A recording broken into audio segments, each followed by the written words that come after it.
Hi everyone. Thank you. Okay. Your seat. Oh, please go ahead. Good. So we are going to have the seminar as of now, I think every week. Please try to show off. And what else? And we are definitely not going to do it here from now on. This is not working. But we'll send, I guess our guys will send a new location from next week. Okay. All right, and today we are very happy to have Gary Hoppenworth here. And Gary is actually visiting us this term from University of Michigan, who he's around, so if you want to talk with him, okay? And I guess don't say anything more, I bet you start. All right, go ahead. Thanks. So I'm going to be talking about something called distance preservers, and I'll include a few results from a recent project with my collaborators in John and Zishwin. Okay. What is that picture? A smiley face? Oh, that's just the picture on their website. So. Oh, that's nice. Okay. Yeah. So it's going to be a tutorial like the first part, just because I think that's more fun. So it should be pretty easy to understand. So at a high level, distance preserver is a sparse subgraph of some input graph, and it's going to preserve the shortest paths between a small set of pairs of vertices. Okay, so the trade-off is you only preserving exactly the distances between a few pairs of vertices, but you're able to delete hopefully a lot of edges. And so formally, okay, we can just formally define it. So given an n-vertex graph and a set of demand pairs, P, so the demand pairs are just a collection of pairs of vertices. This is our input, and the output is a subgraph H of the input graph, such that distances in H between demand pairs S and T are exactly the same as in the original graph. Okay. And so, so let's just get an example to make sure we understand. So here's the input graph. Here we sparsify the graph, and we see that the distances between demand pairs S1, T1, and S2, T2 are still the same. Okay, so H is a distance preserver of G and P. Okay, and so the main question we're actually interested in distance preservers isn't really an algorithmic question. It's like a counting question. So how many edges do we need to construct a distance preserver of an n-vertex graph and a set of P demand pairs? Okay. Are we going to be talking about undirected graphs or directed graphs? We're going to be talking about both. Okay, so the order of the demand pairs does matter. Yes, it does. Yeah. Cool. Okay. And we're going to use this dpnp to denote this quantity, the minimum number of edges we need to construct a distance preserver of any n-vertex graph in any set of P demand pairs.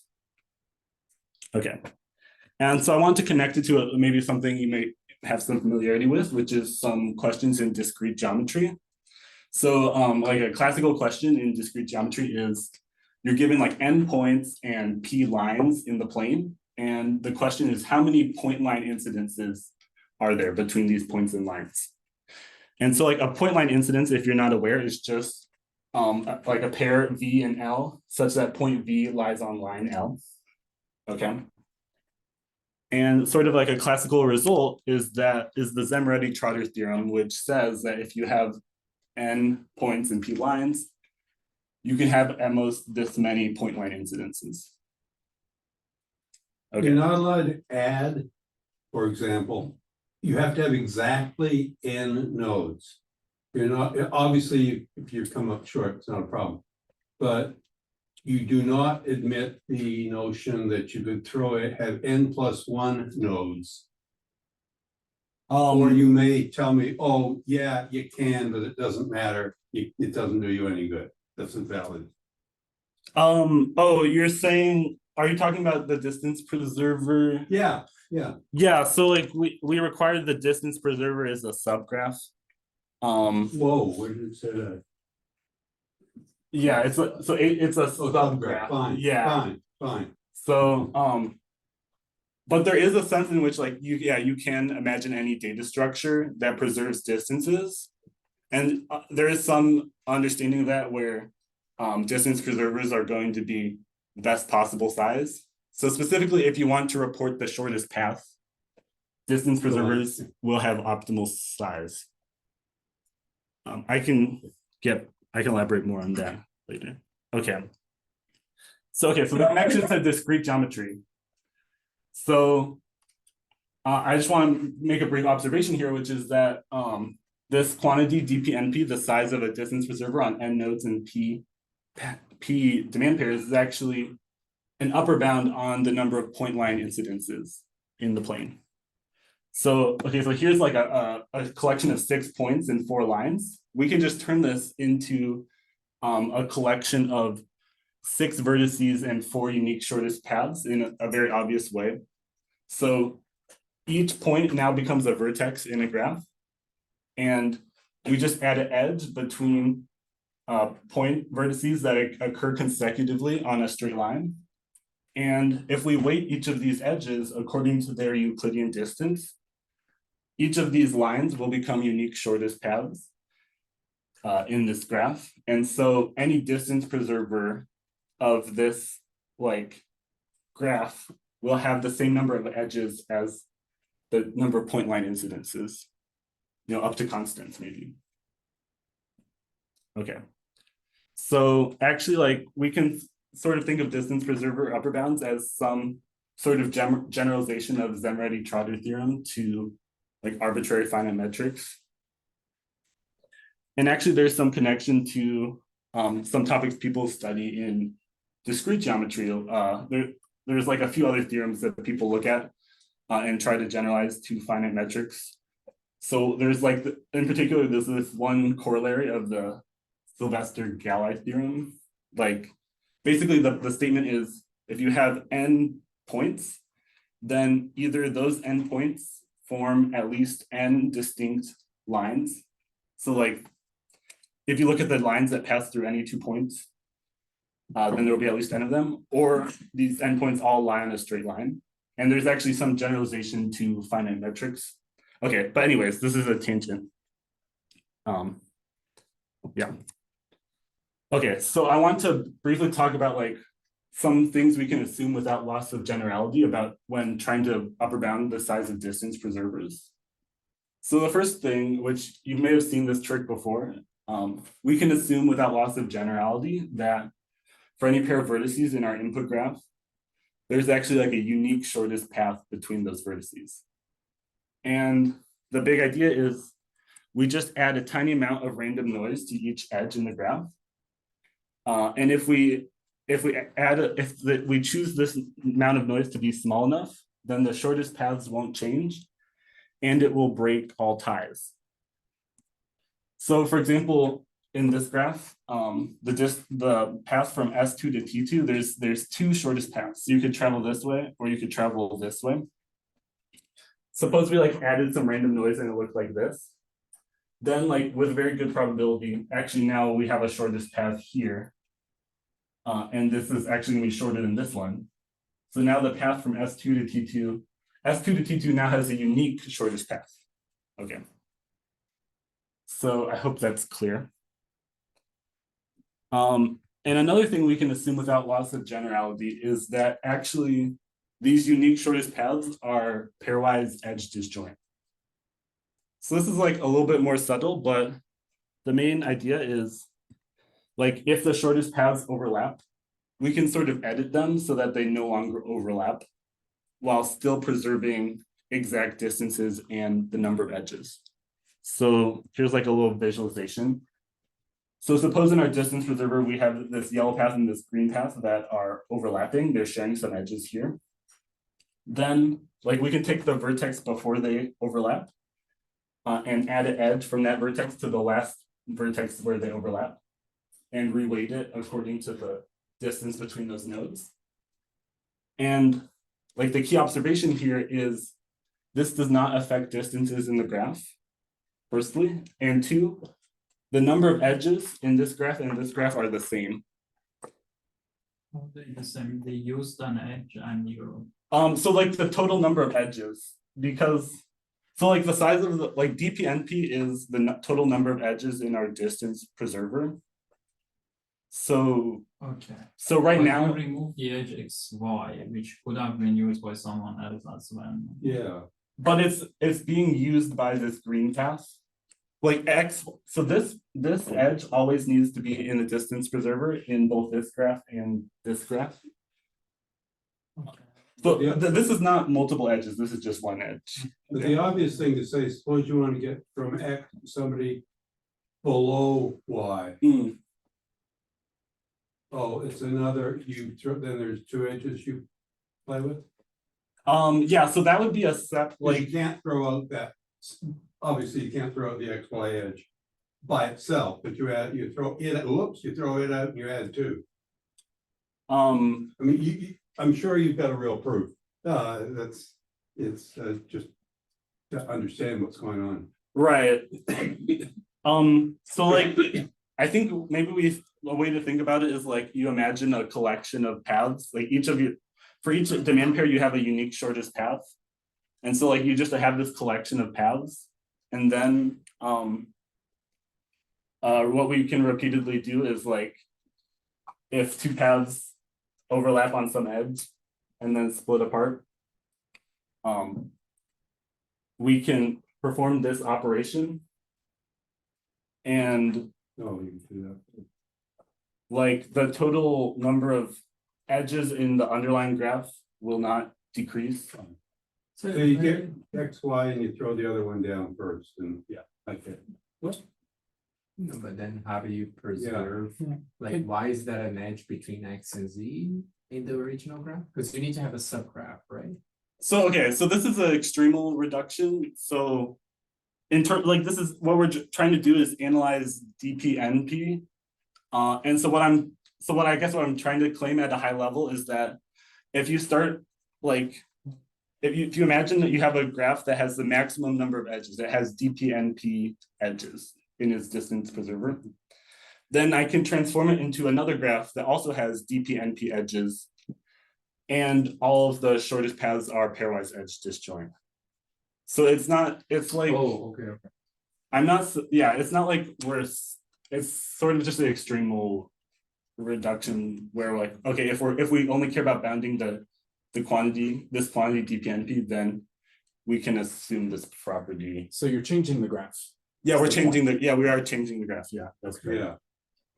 And throughout absolutely everything, we have to be talking, just the general ideas in any way go through if you've got an unweighted graph. No, well, because basically we'd have to reweight this edge and then Yeah, it but stops being. The obvious question is there are tap dance to do around that so you don't mess things up too badly, and that's a question for the end. Sorry, this isn't the wrong time to ask. No, I have not. No, I not that I'm aware of. That would be cool though. Yeah, that would be cool. Yeah, I mean, like the fact that we can't assume this actually causes a lot of obstacles when working in the unweighted setting. But anyways, so it would be really nice if we could assume this in the unweighted setting too. Okay, so hopefully that was like somewhat convincing. So now maybe we can like rephrase our distance preserver problem as some incidence problem. So like originally we said the problem is how many edges do we need to construct a distance preserver of an n-vertex graph with p demand pairs. And now we can sort of actually just say like, you're given a set V of n vertices and a set pi of p unique shortest paths. And then the question is like, how many path node incidences can V and pi have? And these are like equivalent, and like for some reasons, for some settings like this is actually an easier problem to think about. Okay. So that's sort of some facts to understand about distance preservers. I wanted to mention one other thing from incidence geometry, which is helpful. It's called the incidence graph. So given a bipartite graph, so incidence graph, given you're like a collection of points and lines or whatever, like the incidence graph is this bipartite graph. One side is the points, and the other side is the lines or the paths. And then we add an edge from a vertex V on this side to a path pi on this side. If vertex V lies on path pi. Okay. So, and then we do this for all vertices and all paths, and we obtain this bipartite graph. And so, okay, so like this is helpful for analysis purposes, as we'll see in a minute. So, okay, I want to talk about a property, like a very simple property of undirected unique shortest paths. So it's called like consistency in the literature. And the property is unique shortest paths never split apart and then intersect again later. So here's a visualization. Like if this is an undirected graph, and these are two unique shortest paths, this can never happen. They can never like split apart, then have like go somewhere else and then come back together, because like this would violate uniqueness too. Okay. Okay, so I want to claim that if this property, so we have no paths that intersect in this form. And this is equivalent to saying like the incidence graph has no K22 subgraph. And the reason is because like, if you imagine what a K22 subgraph would look like in our bipartite graph, it would correspond to two paths intersecting on two distinct nodes, which cannot happen because our paths are edge disjoint and because of consistency. K22 is 4 cycle. Yeah, 4 cycle, yeah. Okay, and so like we actually know, so like this quantity here, EX NP K22, this is the maximum number of edges in a bipartite graph with n nodes on one side, p nodes on the other side, and no 4 cycle. And so we actually know, we have exact bounds on this quantity, which is, you know, this right here. So we immediately get this upper bound on distance preservers. And this is actually like, so for weighted distance preservers, this is like all we know right now. Okay. Any questions on this slide? Okay. Okay, so also in directed graphs, we have a similar phenomenon going on. So again, the same property holds.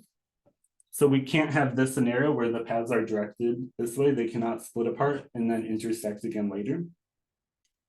But sort of the weird thing that can happen is they can intersect and then split apart and then intersect if they're going like opposite directions. And this does not violate the consistency property. So this is sort of like a weird thing that you may notice, like the one you first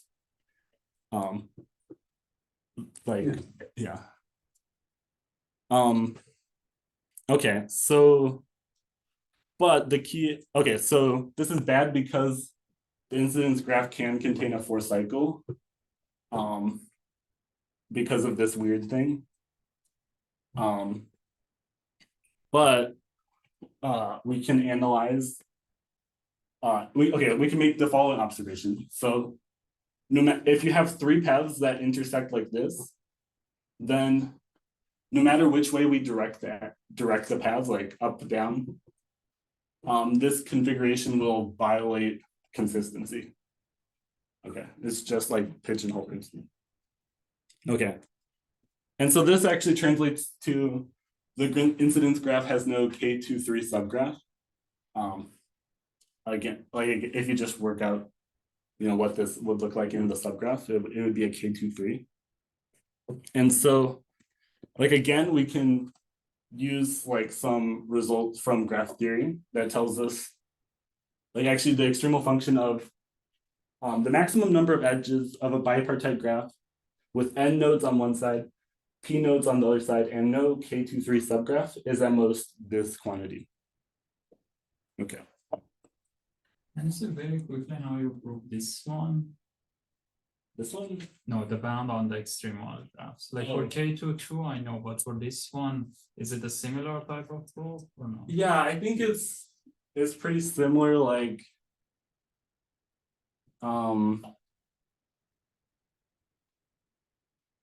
yeah, like you like I think maybe you count the number of K3s. Like so okay. You can like upper bound the number of K3s and lower bound the number of K3s.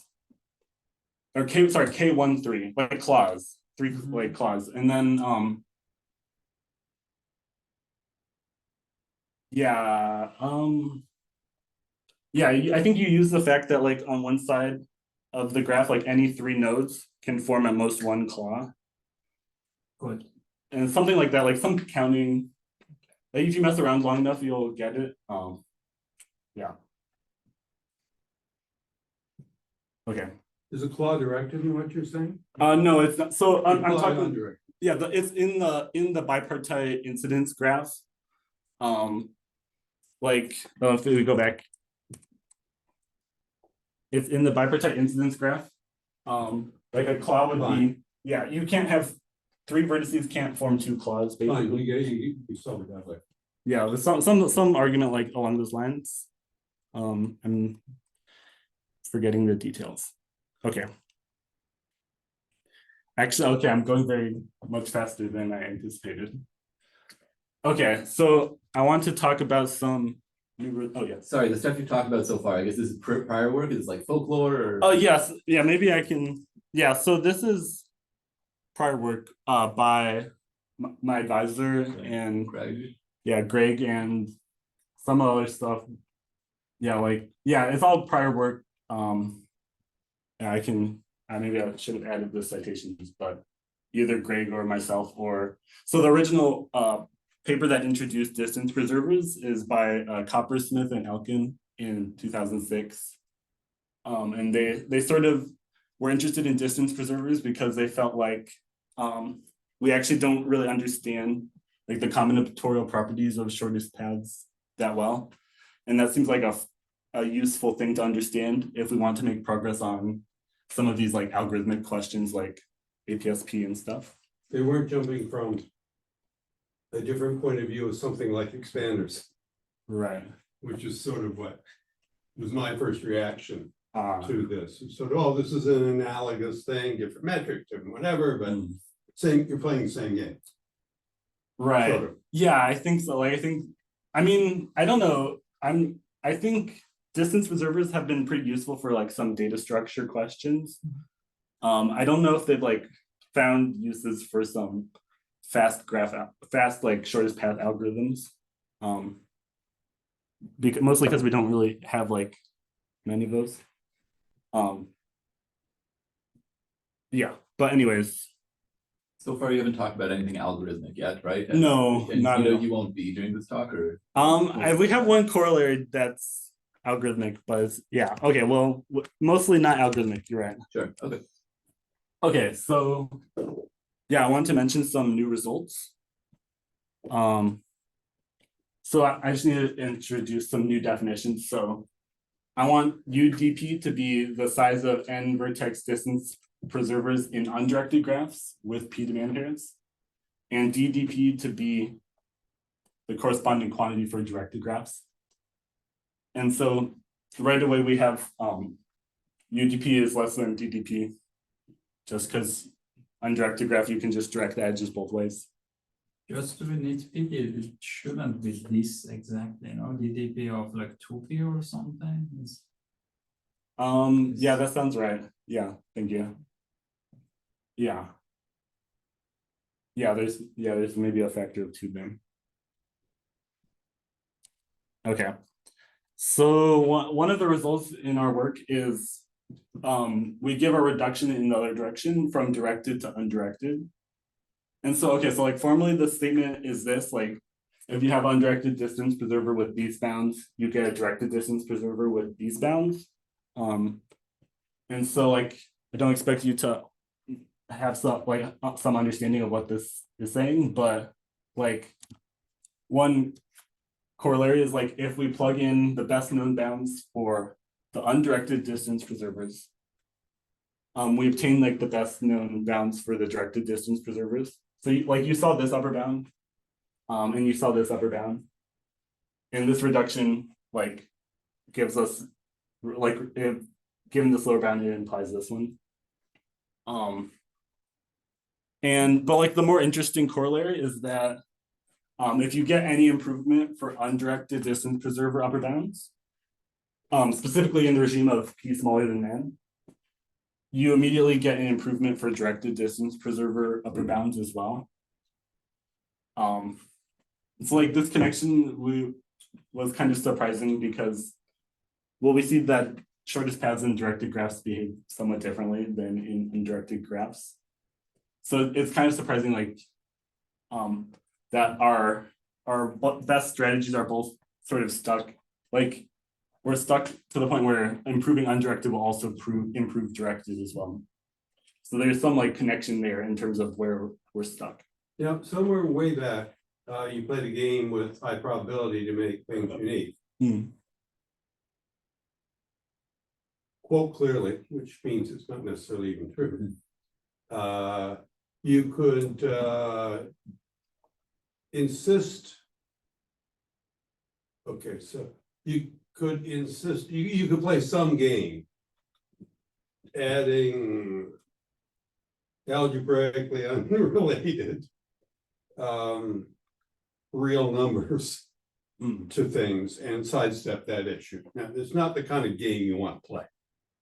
But you could also play some sort of game to make things unique by insisting on integer weight edges. And then the question becomes, well, how big do the numbers get? Which is the same thing as the precision for the reals. Has that been done, or should we take everything that you're doing is with high probability? Oh, people have done, well, like you can use like the I forget, there's like some lemma you can use to argue you only need like log n bits of like noise to like, sorry, log n. So the high probability thing, this is existential result. So the high probability is just to do union bound over vertex. Oh, so now you Then you say there is a graph. Like probabilistic Yeah, method tells okay. you that there is a graph. So Okay. these bounds are deterministic upper bounds. Like you may not Oh, find them you pick algorithmically, one but somewhat at random or whatever. Okay, like algorithmically, maybe the algorithm is randomized, but this is true with probability 1. There's no randomness in this as a data state. okay. It's always true as opposed to forget. Yeah. Okay. Okay. And sorry, another Yeah. question, the best bounds we know right now for UDP and DDP prior to this work, maybe you worked that enough, but is the thing via the exclusions, the subgraphs, is that the best we know? Yeah, that's all we know. Okay, do we know any lower bounds? Yeah, we have some lower bounds. They're not tight. Yeah. And actually our undirected and directed lower bounds are the same. We don't know how to get better lower bounds when it's directed, actually. Interesting. Yeah, that's another really interesting question. Can you say what the lower bounds are? Like, can you, I just wanna, I'm curious how loose they are. Yeah, I want to say it's like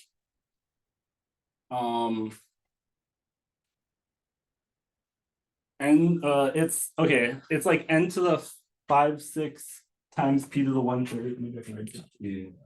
I think this is right. This is right. Wait, plug in n. Omega. Oh yeah, sorry. Yeah. Or no. It's maybe it's omega. Okay, let me actually, I know. Thank you.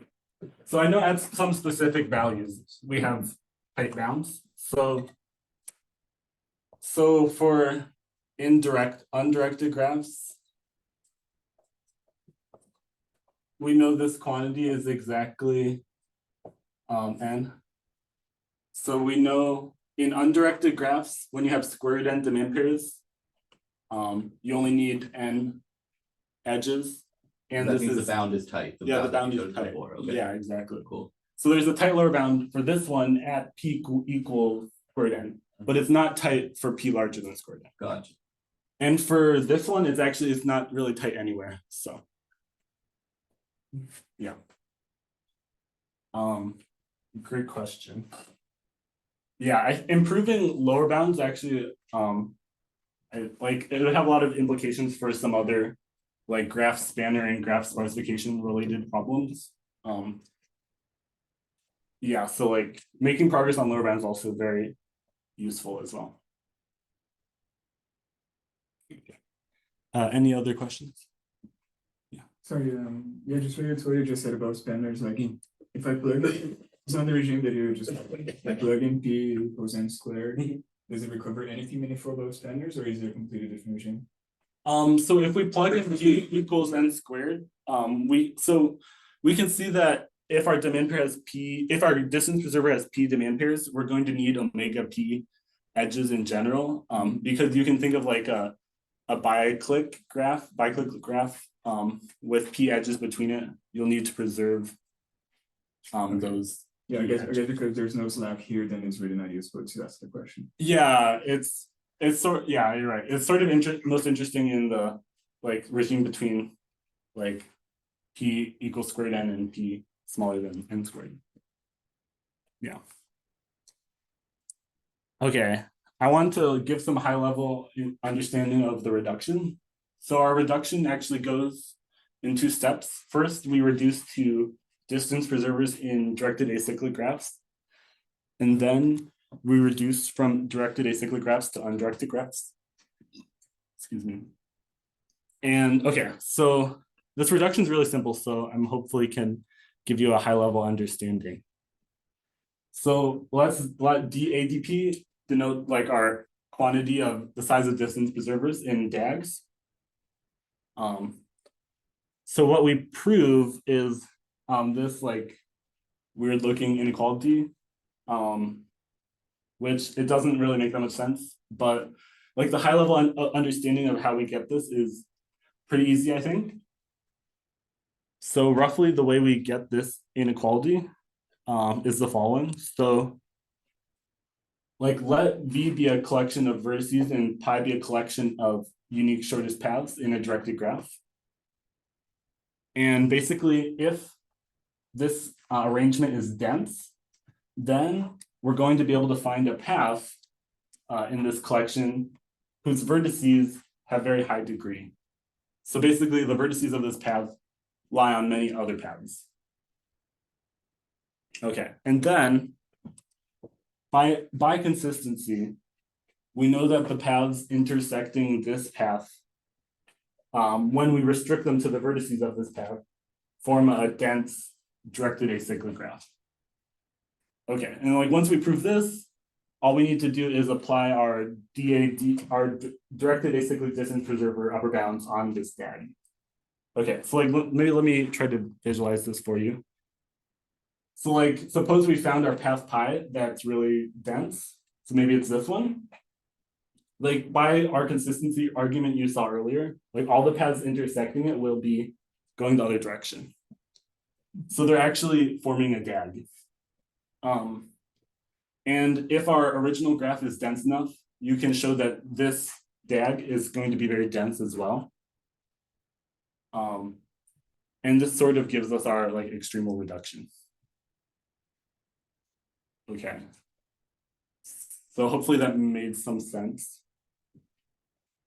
So the lower bound in some sense, sorry, the construction, you're just picking one DAG from it, but in reality there are many DAGs that one could have picked, but they're not edge disjoint from each other, or yeah, well they're not going to be DAGs when you put them together necessarily.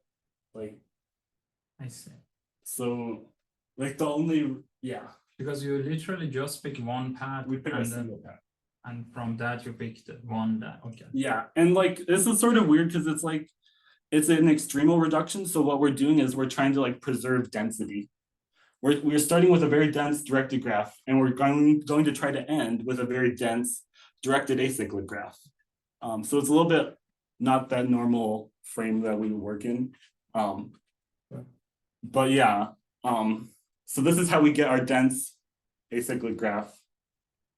And so if we have good upper bounds for directed acyclic distance preservers, through this high level argument, we get good upper bounds for directed distance preservers as well.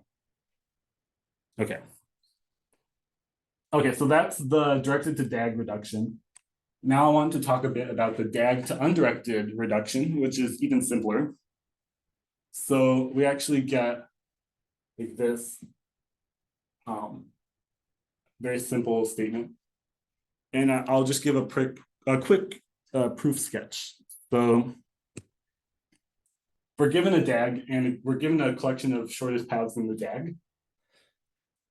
And now we let W be a very large weight, maybe larger than all the other weights in the graph combined. And now we compute some total ordering of the vertices of the DAG. And then for every edge, the IVJ in the DAG, we add this much weight, W times J minus I, to the weight of this edge. So basically, like, if this edge, like basically the distance the edge travels along the total ordering, we add that times W to the edge. And like the reason this works, okay, so like, and then after that, we do that, we're basically done, we just undirect the edges. And sort of like the high level reason why this works is because shortest paths are preserved. So if you never will take a backwards edge in this graph, essentially because of the huge plus W weight. So like, okay, like here's like a picture that might make it more clear. So if we start with this directed graph and we consider this shortest path from S to T, actually there's only one path from S to T, which is here. And now suppose we add edge weights like according to our weight scheme. We'll see that we will never want to take a backwards edge when traveling from S to T because we will suffer like a catastrophic plus W edge weight, which will make our path too long. Okay. So that was not rigorous, but I hope it's clear. And yeah, and that's the entire reduction. And so, okay, there's like kind of an interesting corollary, which we were a little bit surprised. I guess this wasn't known. If you like the all pair shortest paths problem in DAGs can actually be reduced to the all pair shortest path problem in undirected graphs in order m time. And that's just like directly using this argument because all we do really is compute the total ordering of the DAG. Yeah, we talked to some people and I guess like they had some intuition that like a lot of results on undirected graphs just translate to DAGs, but there wasn't really a formal reduction known previously. So that's kind of nice. Yeah, okay, so that's this is our reduction. So yeah, I'll just go back to the statement. Yeah, so this is what you just saw. Not too bad. I want to talk about one more result. Oh, oops, wait, no, I don't. So we can ask the reverse direction. Can we go from undirected to DAG? So we actually showed that every arrangement of shortest paths in a DAG is actually an arrangement of shortest paths in an undirected graph too. So, but can you go the other way around? It really seems like maybe you should, like that's what we thought. But so like formally, given an arrangement of shortest paths in an undirected graph, can we direct the path edges so that the resulting graph is a DAG? So that was our question. And okay, so it turns out the answer is no. And sorry, I don't understand this. So if you have like 4 vertices, or even if you have 2 vertices, A goes to B in one of your demand pairs, and the other one is B to A. How can you ever direct them and have it done? Maybe assume they're edge disjoint. Oh, A goes like It's a wait, A goes to B and B goes to the A. In the undirected. But they should be the same path, right? Then I don't know, what does arrangement of shortest path mean? So, I mean, I guess I want to say that your A goes to B path and your B goes to A path are the same path in our arrangement. Because it's undirected. Okay. Like there's no ordering on the endpoints in the undirected setting. Sure, but you could have put something behind A, for instance. It's like you just don't want to change the names. A to B and B to C. Right. So you could imagine a B to A path, like this path we could actually order. So you interpret going from B to C as actually going from C to B, and then you direct it this way. Yeah, you can change the or like you can consider whichever order you want when going from undirected to DAG. Yeah. So our first thought was like maybe they should be the same. But actually that's too nice. So this is the simplest counterexample we found. Let me. Okay. Well, you'll just have to. You can go to more height. Oh, thank you. Okay. Yeah, so this is the simplest example we found. And then each of these colorful lines is a unique shortest path if you weight the edges appropriately. And they're all edge disjoint. And so, and the property is, I'm not going to prove it, but you can't direct these paths. Like each of these paths are undirected now, but you can't assign each one a direction so that the resulting graph is a DAG. It's just not possible. How would you come up with an example like that? Was it like brute force search? Yeah, it's just like doodling.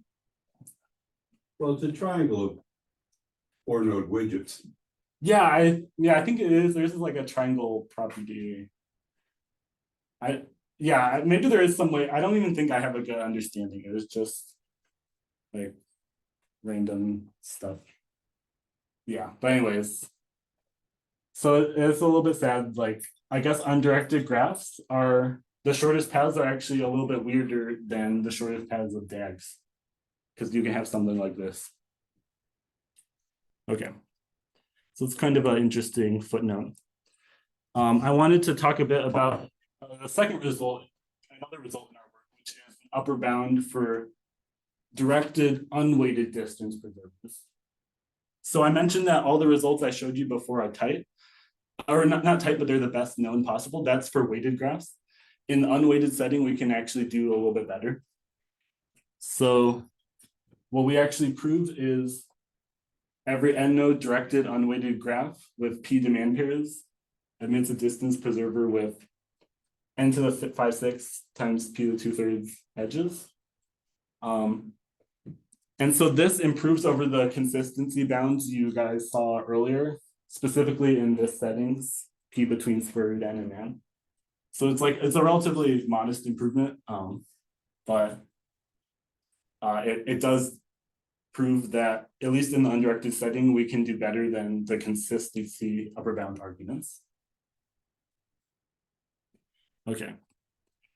And this is sort of like a follow-up work on a prior work by my advisor in Virginia, where they showed that undirected, unweighted distance preservers admit, undirected, unweighted graphs admit distance preservers of size n to the 2/3, p to 2/3.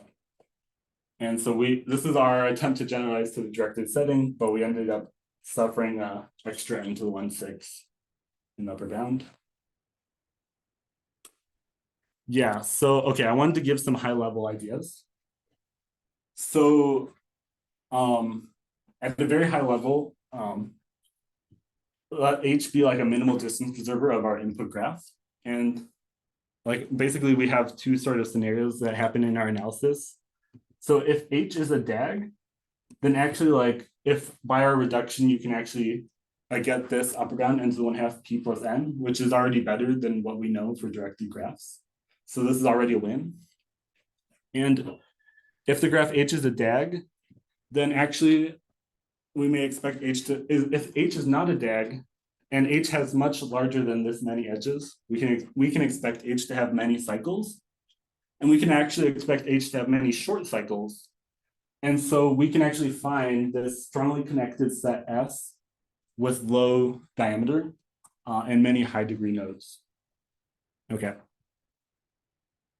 And once we find this, we're able to simulate some arguments from undirected graphs on this set S in order to get the upper bound we saw. So actually, like, the entire hard part of this argument is finding this strongly connected set S.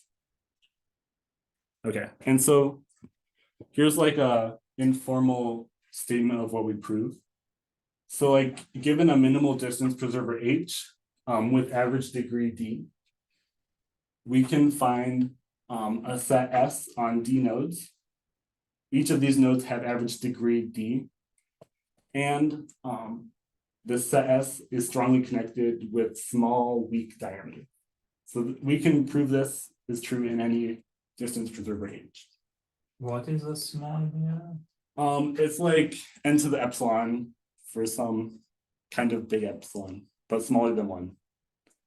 Okay. Yeah.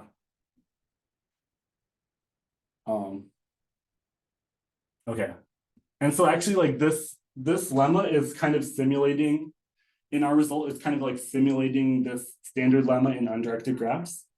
So in undirected graphs, like, if you have an undirected unweighted graph with degree D, you can actually find a set S of D nodes where each of the nodes have degree D, and S has strong diameter too. So in undirected graphs, we have this very simple lemma that you can get just by like deleting all low degree nodes until you arrive at this scenario. And so like for us to generalize the undirected argument to the directed setting, we kind of needed something like this. And so this is what we were able to get. And so once we were able to like simulate this result in undirected graphs in our directed graph, we were actually able to get new upper bounds for directed graphs. Yeah, so that's pretty much what I just said. Okay, now. Sorry, a question about even in the second result, like the undirected one. If I have like some random graph of degree log n, for instance, what is the set you are going to pick? So my average degree is around log n. Okay. You want to pick log n vertices that have degree log n to each other. Yes. So it just doesn't exist in a random graph of degree log n. So if you so your graph has average degree log n. So then I would say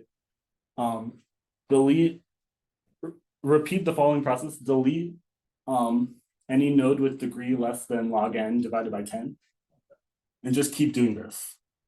So if you keep doing this, I claim that the resulting graph will, like, there will be a non-empty graph remaining because you delete at most n log n divided by 10 total edges.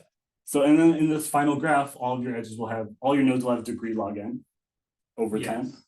But you don't get the strong diameter. Like a deregular random graph has degree log n. So okay, so pick one node in the graph.